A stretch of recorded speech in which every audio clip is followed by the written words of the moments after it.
A Boeing 747 slams into the English countryside. It was like a battlefield. Complete and utter devastation. Where was this 747? Investigators have all the clues they need to figure out what caused the accident. The aircraft took off with the same defect that it had arrived with. But they can't explain why no one on board did anything to prevent it.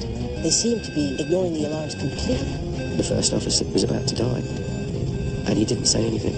How can this happen?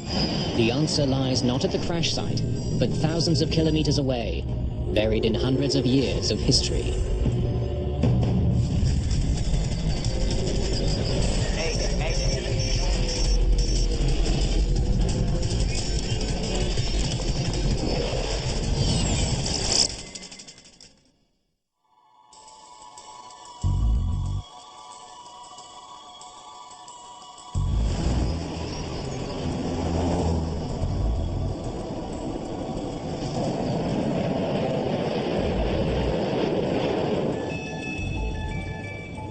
Gary Dan is enjoying the Christmas holiday at his home just north of London.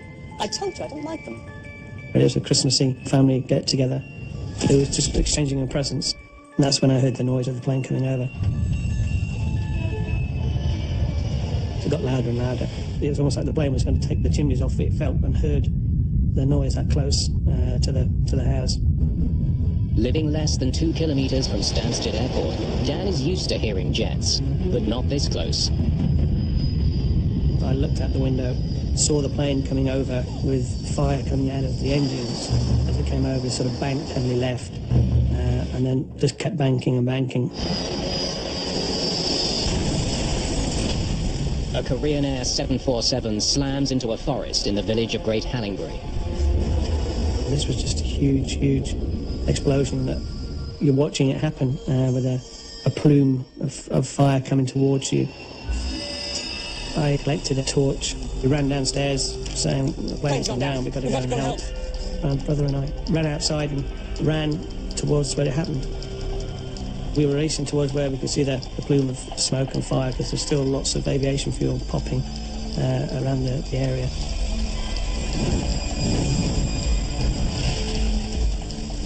We ran and jumped into a very large crater, just shouting out, "Hello! You know, any survivors, please shout." Hello! Can anybody hear me? The aircraft had created a 30-foot plus crater. The wreckage was spread over at least half a mile. It was like a battlefield. We dialed 999. A plane's gone down in Hatfield Forest in Great Hallingbury. It takes nearly half an hour for rescue workers to arrive. They quickly determine that there are no survivors. A multi-million-dollar plane and thousands of kilograms of cargo are completely destroyed. It's up to the UK's Air Accidents Investigation Branch to figure out why. This is a very sophisticated aircraft, flown by a trained crew, and somehow they had lost control of this aircraft. How can this happen? Stansted Airport, on London's northeastern edge. The airport is a major European hub for low-cost passenger carriers and cargo flights from around the world. It really was buzzing. Lots of people there queuing up, checking in, people arriving, lots of meeters and greeters, lots of coaches. So it really was a fairly busy hub just on that run up to Christmas. Flight 8509 is a Korean Air cargo plane. The aircraft was a Boeing 747 freighter. As the name suggests, it was not configured with passenger seats, but the interior was full up with freight. Departing from Seoul, South Korea, the jumbo jet stopped in Tashkent, Uzbekistan, before arriving at Stansted. It will now continue on to Milan, Italy, with a new captain and crew. In the hold, a load controller directs the offloading and onloading of cargo. He makes sure that the more than 63,000 kilograms of freight is stowed safely and securely. More than just stacking boxes, the job can have a critical effect on the flight characteristics of the plane itself.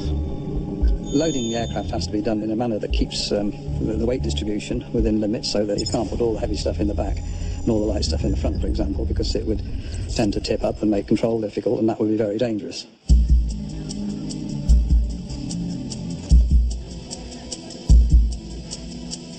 Captain Park Duck-Q is a highly respected commander. Sir.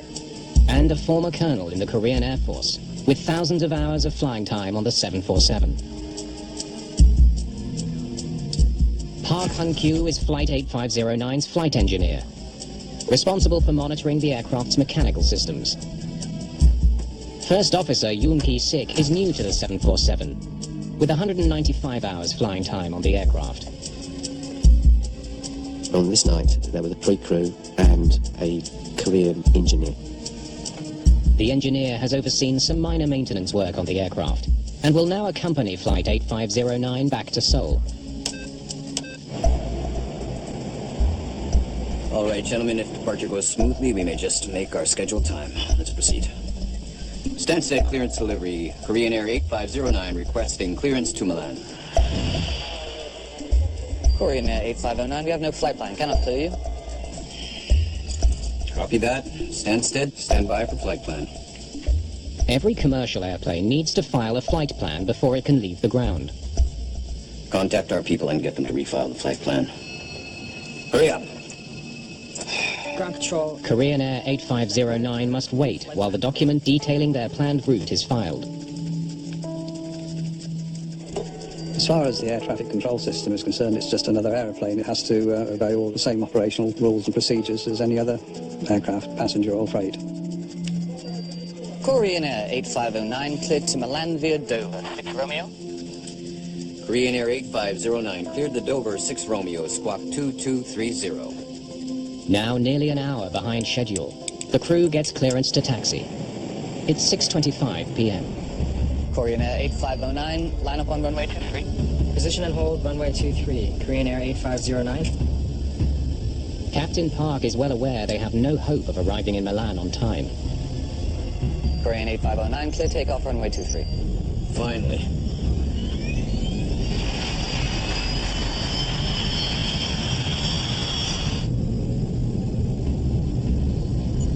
knots. Roger. V1. Rotate. The plane takes off from Stansted Airport at 6:36 p.m. Positive rate confirmed. Gear up. Gear up. Passing 900 feet. The aircraft had taken off and climbed to about 2,500 feet. Shortly after takeoff, the aircraft was making a turn. Left turn at 1.5 DME. Copy that. Left turn at 1.5 DME. The aircraft started its turn to the left. Heading standby, sir. Heading 158. The captain's artificial horizon tells him that the plane isn't turning. Bank upward. Bank! Bank! Look! Bank!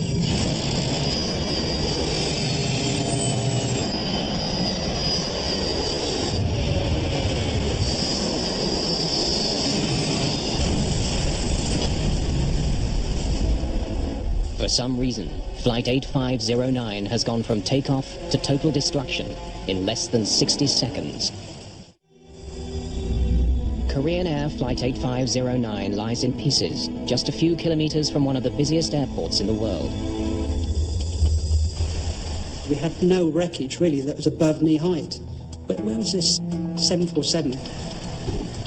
After any major crash, Britain's Air Accidents Investigation Branch deploys a safety specialist to the site. I'd like to take a look around if I could. Sid Hawkins' job is to assess the level of danger at the crash site. One of the key things to do is to get investigators into site to start work. And for somebody like me who's looking after their safety, there's always a challenge for me to try and hold them at bay until we've done our initial site assessment. His first concern, the 30 tons of fuel the 747 was carrying on takeoff. Is that fuel still on site? If it is, that poses quite an immediate hazard for the team there. In addition to that, what sort of cargo we're dealing with. Are we dealing with just general cargo, or are we dealing with dangerous goods? Let's shut down the scene for the night. It's too dark and dangerous. Notify your people. There was no lighting, and it actually was very, very dangerous for the investigators and the rescue services. Investigation of the crash site will have to wait till morning. But before they leave the area, they make a key find. One of the plane's 2 black boxes. This was crucial, the discovery of the recorders on the day. The cockpit voice recorder is extremely important dealing with any accident where we have no crew that survived. It tells us what they were saying, it gives us an idea of the environment in the cockpit, and it records the sounds from the cautions and warnings that go off in the cockpit. But this black box has suffered extreme damage. It's too soon to say whether the CVR holds valuable clues that could help explain the sudden crash, or if the last recorded moments of Flight 8509 are gone for good. Meg!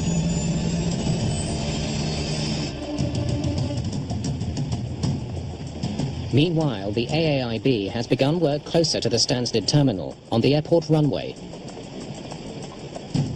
The team's operations investigator is David Miller. We had been out on the runway, having received a report from the airport that the runway was covered in debris. With Miller at the airport is engineering investigator Steve Moss. The things that go through your mind are possibly what's known as an uncontained engine failure, which means that the engine has burst and left bits on the runway. Investigators wonder if the plane actually began to disintegrate on takeoff. Among the small pieces of wreckage on the runway is an especially chilling piece of evidence. Something that looked very much like a human jawbone. And of course then your mind starts to race. What on earth's gone wrong? You know, has somebody been hit by the aircraft as it took off? We wondered whether somebody had committed suicide, had run towards the aircraft and thrown themselves into the engine, affecting its performance, and that had brought it down. We really didn't know. The runway investigation has stopped all flights in and out of Stansted Airport. The shutdown comes just days before Christmas. The terminal was seething with people. The pressure on us was tremendous to get that runway open.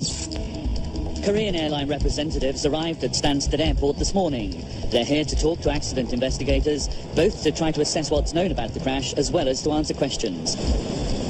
And there are sure to be a lot of questions.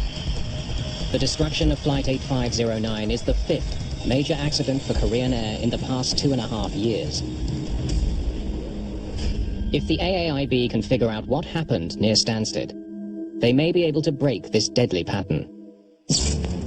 Daylight and the remains of a 747 lying in a path of destruction on the edge of an English village.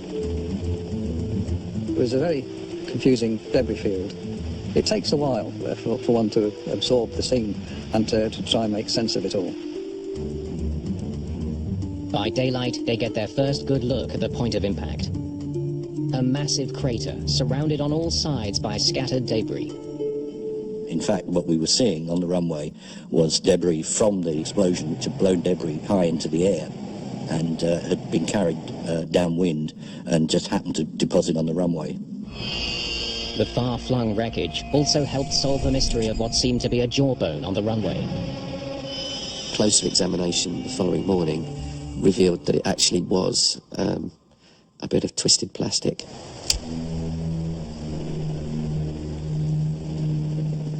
Safety specialist Sid Hawkins now turns his attention to the shattered remnants of the plane's cargo. If you can imagine 40, 50 tons of cargo, almost all of it packed in cardboard boxes, and the explosion being so severe that every piece has been destroyed. And it gives you an indication, really, of just how severe this explosion was. He needs to know if any of it poses a risk to investigators. We had a consignment of corrosive materials. Hawkins learns that Flight 8509 also carried military detonating cord, 2 tons of whiskey, color printer cartridges, even an X-ray machine. But he soon establishes that none of it poses a serious threat. We're able to determine that the dangerous goods from this aircraft had all been destroyed. But there is one more significant risk Hawkins must assess, one that stems from the design of the plane itself. We know that this aircraft carries depleted uranium in its tail section, both in the rudder and in the elevators. The 747-200 series uses depleted uranium as ballast to improve stability in flight. But tests show that none of the radioactive material has escaped. Do you feel then that it's safe enough for the guys to start work? Meanwhile, investigators are still trying to learn if the aircraft broke up before crashing. I did see a glow, which could have been the plane alight. I noticed the engines were on fire before it hit. I explained to the investigators that when I looked out the window, I saw the plane coming over, and then I saw flames coming out of an engine. Dan's observation raises the possibility that the left side engines flamed out, causing the plane to roll to one side. It's safe. But be careful down in through there. To determine if the plane hit the ground intact, they carry out what they call the four corners search. Have we got both wings? Have we got the tailplane? Have we got the fin and rudder? And the answer eventually was yes, we have, and we were satisfied that there had not been a structural failure of the aircraft in the air. While locating the four corners, investigators also discover some very distinctive marks on the ground. It was a long, slender gash which was made by the wing, and then you could see where the nose had impacted further on. From the shape of the ground marks, you try and understand what attitude the aircraft was in when it hit the ground. The ground scar gives investigators a revealing glimpse into the flight's final seconds. The aircraft struck the ground at high speed, steep left bank, steep nose down, and it's an almighty amount of energy. Of course, it could be that somehow or other the pilot's been misled by his instruments and has become what we call disorientated. The team brings some of the aircraft's instruments back to the AAIB labs for examination. We found a few pieces of the ADIs. The ADI, or Attitude Director Indicator, is a flight instrument that displays the plane's bank and pitch. When you're flying at night in cloud, there are no visual cues. So he has an artificial horizon or an attitude direction indicator in front of him. Modern aircraft have three instruments, one in front of each pilot and a standby one in the centre panel. So if one of them should fail, the pilots can compare their instruments with the standby instrument and see which two agree and which one disagrees. We found only fragments, and we were able to forensically examine these. They discover that the captain's artificial horizon seems to have malfunctioned. It was showing the plane flying level at the point of impact. That contradicts evidence found at the crash site. But without the plane's flight data recorder, investigators can't explain the discrepancy. What we needed was that recorder to give us the confirmation of the exact flight path of the aircraft. Pre-flight maintenance records would normally shed some light on the situation, but not in this case. Technical log from this flight was not available to us. It had been destroyed in the impact, and unfortunately a copy was not left at Stansted. It should have been. For more information, investigators interview the crew that flew the plane to Stansted on the previous leg of the flight. I need you to walk me through exactly what happened. They told us that when they departed from Tashkent the day before, in good weather, in daylight conditions, they had to carry out a turn to the left. As a captain commenced the turn, his artificial horizon did not work in roll. In the daylight, the pilot was able to get his bearings from the horizon outside. But in order to resolve this issue, the captain selected number 3 as his source, and his instrument worked perfectly. They continued the flight and landed uneventfully at Stansted. After landing, the inbound crew left the terminal before the replacement crew arrived. The normal practice is if the crew inbound crew were to meet the outbound crew, there would be a verbal handover, a debrief, if you like, of the state of the aircraft. But that didn't happen. Instead, the only person that heard about the ADI problem is the Korean Air maintenance engineer. Okay, I'll have a look. Korean Airlines had dispatched an engineer to take charge of any work that needed to be done on it. The Korean engineer didn't have the tools he needed for the job, so he enlisted some local help. Need you to remove the captain's ADI. The story of the repair only deepens the mystery. The inbound crew knew they had a faulty instrument, and they had it fixed. And yet on takeoff, Captain Park's artificial horizon did not work according to the evidence found at the crash site. The Korean engineer is dead. The only person they can ask about the repair is the British mechanic who helped him. The locally based engineer told us he removed the instrument from the panel, unplugged the wires at the back. All right, that's our problem. Can you set the pin?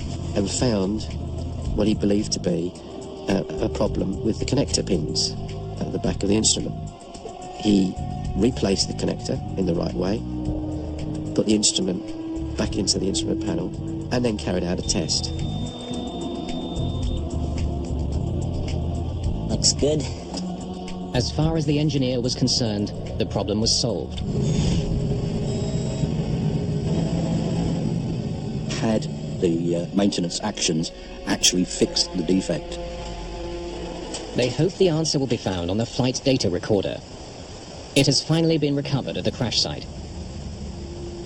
To find that in amongst all the wreckage at the bottom of a 30-foot crater took a considerable effort. It took 7 days to find it. But when they download the data, something doesn't add up. The readout is showing that the plane's roll angle never exceeded 2 degrees.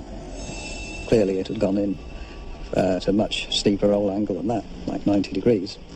So that set the alarm bells ringing. Why should that occur? Why a Korean Air 747 crashed just moments after takeoff from London's Stansted Airport is a mystery investigators are only beginning to unravel. The flight data recorder from Korean Air 8509 reveals that the faulty ADI reported by the previous crew seems not to have been fixed after all. They need to understand how the fault in the plane's navigation system was for some reason misdiagnosed. How exactly did your crew report this problem? Upon landing, the inbound crew's flight engineer noted the problem with the ADI by entering a code in his technical log. He then mentioned it to the maintenance engineer. Okay, I'll have a look. The normal action is to take the code that's entered and then look in the corresponding fault isolation manual, which has the same corresponding numbers, and that would then tell him what the fault was and what he had to do about it to fix it. But the Korean Air engineer didn't have a copy of the fault isolation manual. Without it, he couldn't correctly identify the proper repair. Instead, he tried to troubleshoot the problem as best he could. All right, that's our problem.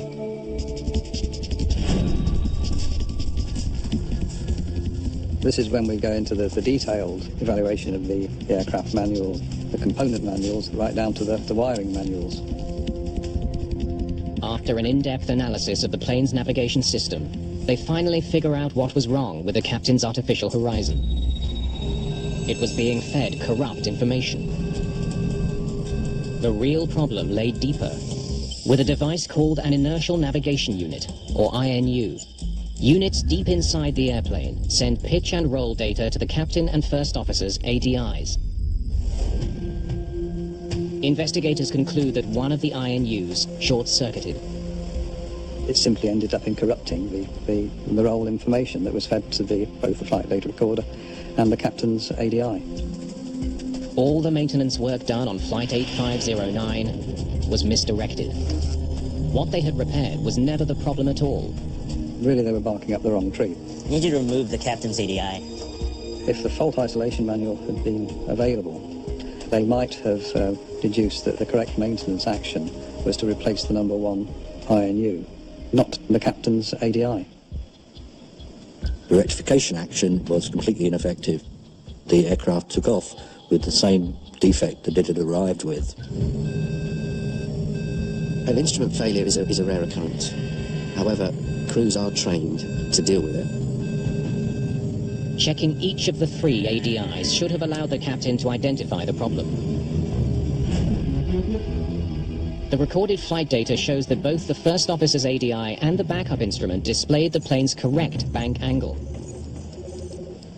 Only the captain's artificial horizon was wrong.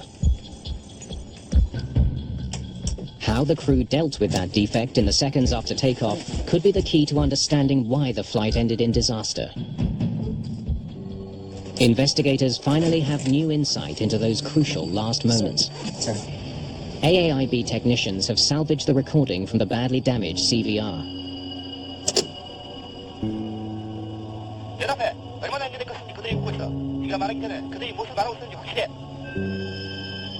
One of the most important things that was on that recorder was the sound of a warning horn going off in the cockpit as the aircraft departed from Stansted.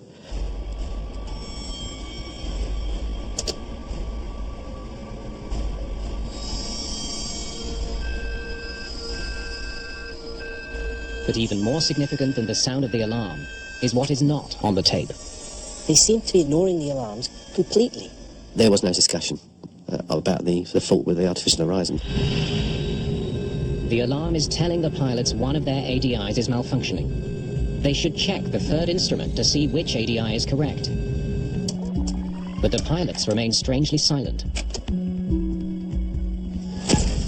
The flight engineer saw the standby horizon, looked at the other instruments, and actually pointed out this problem to the captain. Bank's not working. But the captain did not respond to that, either in words or deeds.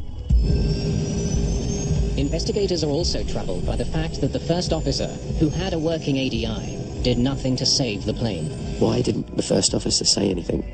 Here, he was in a situation where he was about to die.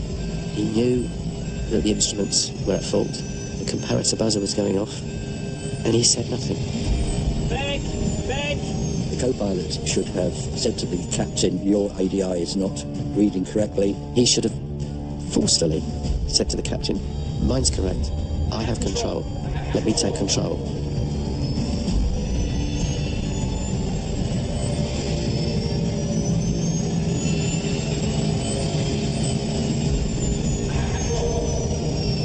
The correct response to that would have been, yes, you have control. But the co-pilot said nothing. The CVR also answers a lingering question concerning some of the eyewitness accounts of the crash. The CVR gave no indication that there was a fire on board the aircraft. You would have heard of an engine fire bell, which is a very distinctive warning, and we didn't hear that. The fact that some witnesses were wrong doesn't surprise Moss. There's all sorts of things people can see in bad weather conditions at night, reflections of the aircraft's lights or the navigation lights, and sometimes can mislead people into thinking there's a fire there. Investigators now want to know more about the crew members who let a minor malfunction lead to a catastrophic crash.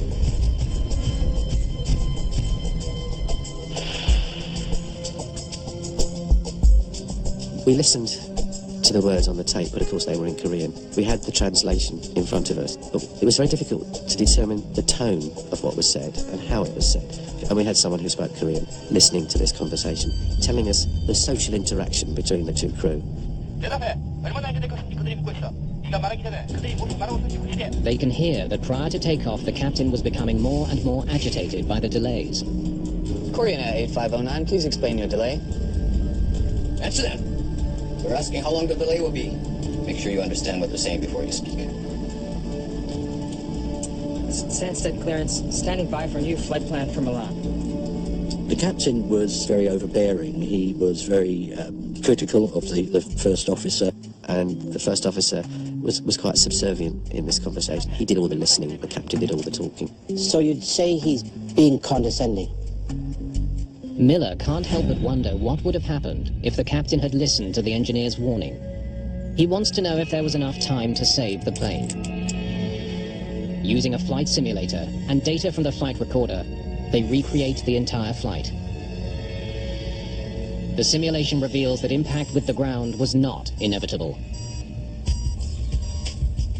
It was possible, just possible, to recover the aircraft about 500 feet above the ground, doing about 260 knots at 80 degrees of bank.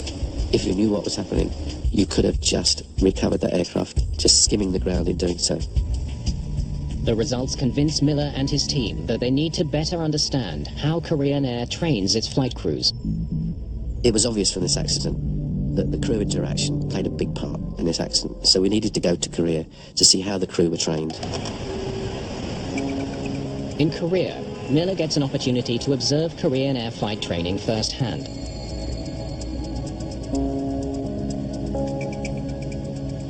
There was definitely a hierarchy between pilots. The captain was supposedly the older, the wiser, the more experienced, and the first officer was the younger, inexperienced apprentice. Crews were working in a very procedural way. There was not really much free thinking to deal with an unusual situation. The crew dynamic observed in the Korean training session is strikingly similar to what was recorded in the cockpit of Flight 8509. Investigators dig into Captain Park's personal history. A lot of the captains in Korean Air were people that had developed their skills in the military. Captain Park had been a colonel, a pilot with a distinguished career flying small, lightweight fighter jets. Korean culture at the time suggested that these pilots needed to hold a position that was commensurate with the rank that they had when they were in the military. So it would be a great loss of face for a colonel in the military to be given the job of a first officer. He would go into the company as a captain. Park became a captain even though his experience was flying solo in fighter jets, not as part of a crew on large commercial jets.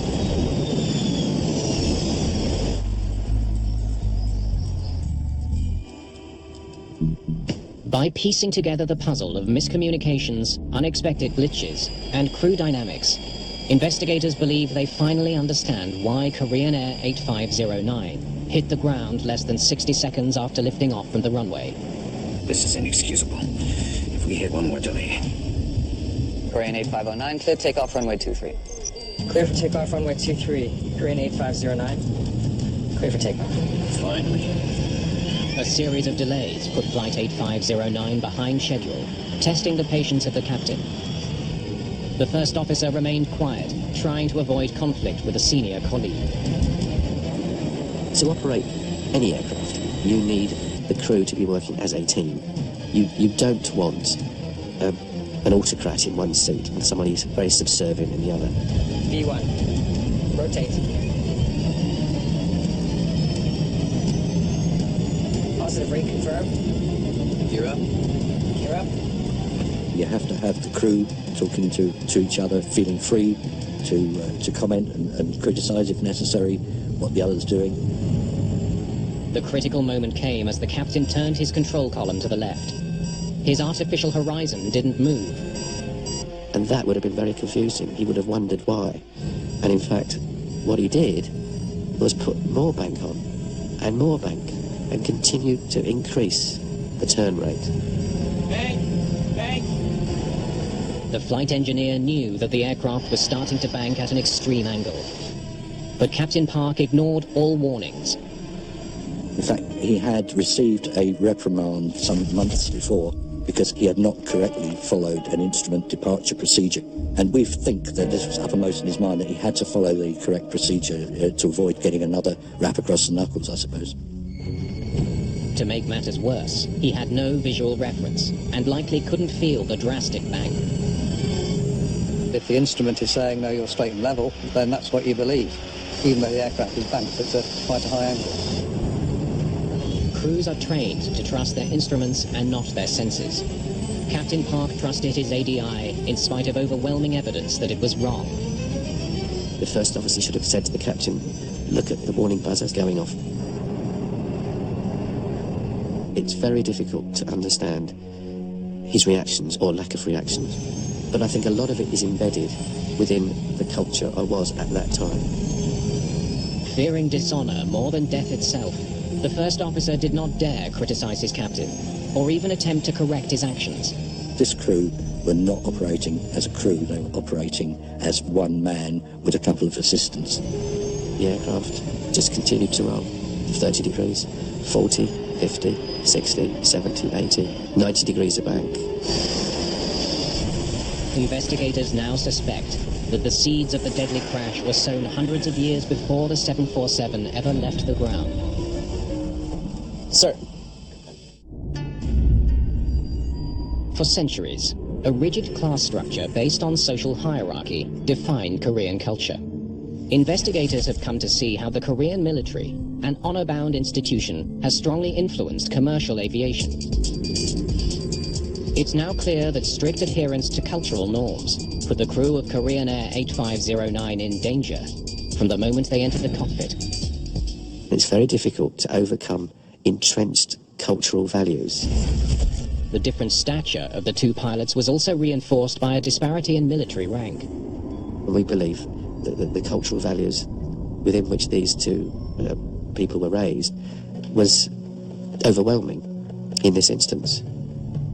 The relationship between the two pilots was not that of equals. Just 2.5 years earlier, a Korean Air flight went down in the South Pacific, killing more than 200 people.